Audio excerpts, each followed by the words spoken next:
কিয়ামতের ময়দানে আদম আলাইহিস সালামের কাছে যাওয়া হবে। নবী গো সুপারিশ করেন, বলে না সুপারিশ হবে না। অসংখ্য নবীর কাছে যাওয়া হবে সুপারিশ পাওয়ার জন্য, না সুপারিশ হবে না। সর্বশেষ রাহমাতুল লিল আলামিনের কাছে গিয়ে বলা হবে, নবী গো আমরা আপনার উম্মত, সুপারিশ করে জান্নাতে নেওয়ার ব্যবস্থা করে। রাহমাতুল লিল আলামিন নবী সিজদায় পড়ে চোখের পানিগুলো ছেড়ে দিয়া মাওলার দরবারে কান্না করবে। আল্লাহকে ডাকতে বলো, মালিক রে আমার গুনাহগার উম্মতকে নাজাত দিয়া জান্নাতি বানায়া দাও। আল্লাহ তাআলা বলবেন, নবী গো মাথা উঠান, মাথা উঠান, আপনার উম্মতকে কে আপনি চিনেননি? আল্লাহর নবী বলেন, কিয়ামতের ময়দানে আদম আলাইহিস সালামের উম্মত থাকবে, অসংখ্য নবীর উম্মত থাকবে। এত উম্মতের মাধ্যমে আমার উম্মতকে আমি নবী কেমন করে চিনব? দুনিয়ার জমিনে আমার যে উম্মতেরা ভালো কইরা ওযু বানাইয়া, ভালো করে ওযু করিয়া 5 ওয়াক্ত নামাজ জামাতের সাথে আদায় করেছে, কিয়ামতের ময়দানে আমার উম্মতের ওযুর জায়গাগুলোর মধ্যে আল্লাহ নূর বসাইয়া দিবেন। সুবহানাল্লাহ। ওই নূরগুলো চিকমিক ঝিকমিক করতে থাকবে, আর আমি নবী তা দেখে দেখে দেখে দেখে বাছাই করে আমার উম্মতকে নিয়ে জান্নাতে যাব। জোরে বলেন সুবহানাল্লাহ। জান্নাতের দরজার সামনে গিয়া রাহমাতুল লিল আলামিন এইভাবে টোকা মারবে, ভিতর থেকে আওয়াজ আসবে, মান আনতা, আপনি কে? আল্লাহর নবী বলবেন, আনা মুহাম্মদ সাল্লাল্লাহু আলাইহি ওয়াসাল্লাম। ফেরেশতারা মারহাবা বলে দরজা খুলে দিবে, আর বলবে আল্লাহর তরফ থেকে অর্ডার হইয়েছে, আখির নবী না আসা পর্যন্ত জান্নাতের দরজা কারো জন্য খোলা হবে না। সেই রাহমাতুল লিল আলামিন বলছেন, যদি কোরআন ছাইড়া দাও, কোরআন বর্জন করো, তোমার নামে কিয়ামতের ময়দানে আল্লাহর নবী আল্লাহর কাছে মামলা দিবে। وقال الرسول يا ربي إن قوم اتخذوا هذا القرآن مهجورا। আল্লাহু আকবার বলেন। রাহমাতুল লিল আলামিন নবী ডাক দিয়ে বলবেন, মালিক রে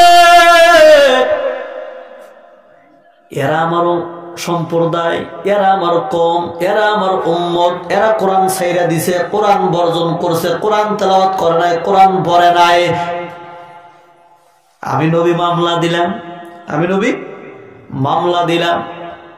এই জমিনের মধ্যে আমার আল্লাহর বান্দা আছে, কোরআন তেলাওয়াত করতে পারে না, কিন্তু লক্ষ্য করে দেখবেন 7 মাস নয়, আল্লাহর কোরআনটা হাতে নিয়ে চুমু দেয়, বুকের মধ্যে জড়াইয়া ধরে।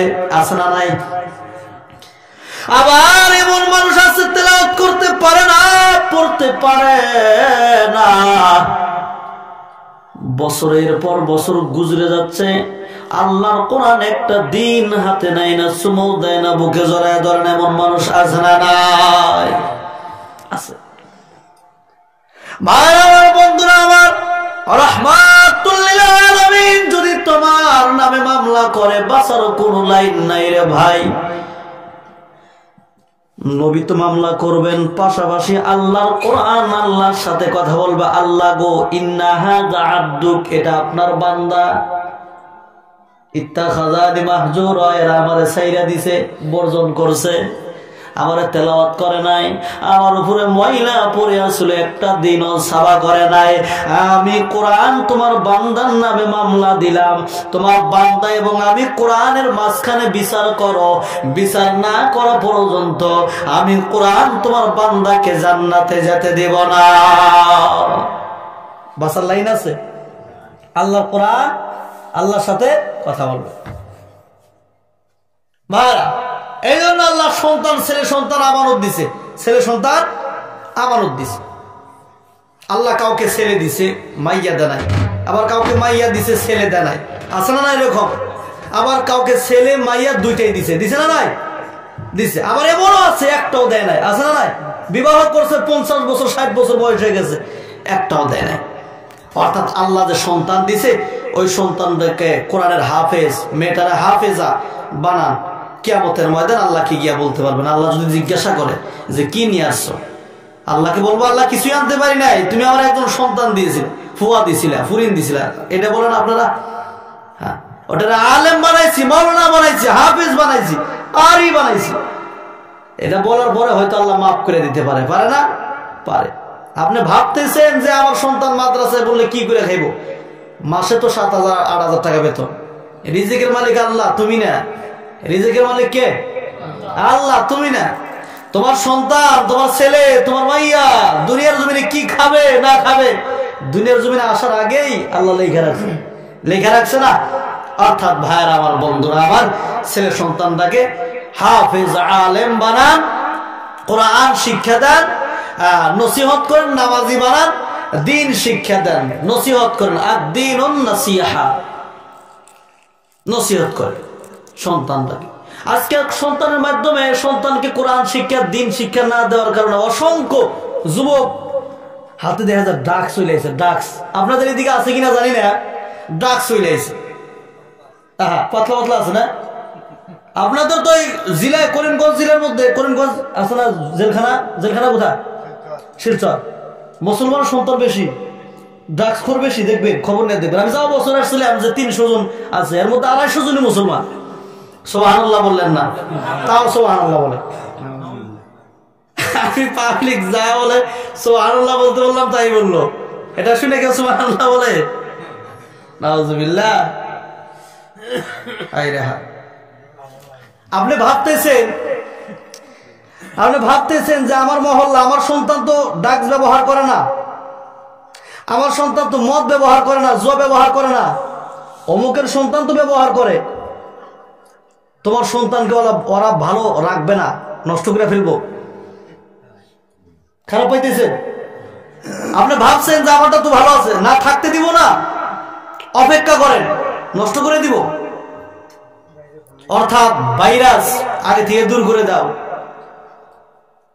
মুরব্বী আছে যারা মহল্লা, তাদের সাথে পরামর্শ করে, থানার সাথে পরামর্শ করে এদের চিল্লাই পাঠাও, নাইবা আরো কোনো জায়গায় পাঠাও, দূর করে এগুলো। নাহলে এই ভাইরাস যদি তোমার সন্তানের ভিতরে ঢুকে যায়, আর তোমার সন্তানের অপরাধ, নবীজির রক্তকে বিসর্জন দিয়ে যে দিন জিন্দা করেছে, সাহাবায়ে কেরামদের হাজারো কল্লা জমিনের তলে গেছে, গেছে না? যে দিন আমাদের মাঝখানে রেখে গেছে। আর আপনার সন্তান, আমার সন্তানের অপরাধের কারণে যদি এই দিনটারে কলঙ্কিত হইয়া যায়, দিনটারে কলঙ্কিত করি, আল্লাহর আদালতে জবাব দেওয়ার কোনো ভাষা আছে? কোনো ভাষা নেই। দিন শিক্ষা না থাকার কারণে যদি সন্তান কুপথে চলে যায়, আর আপনি বাবা যদি নসিহত না করেন, আপনার বাড়িতে আল্লাহর গজব পড়বো। গজব পড়বো না? গজব পড়বে। তারপরে যখন গজব পড়া শুরু হয়ে যাবে, আপনি মুরব্বী দোয়া করলেও কাম হবে না। কাম হবে? দোয়া করলেও কাম হবে না। নূহ আলাইহিস সালামের সন্তান কেনান, এই শোনেন, শেষ করে দিব।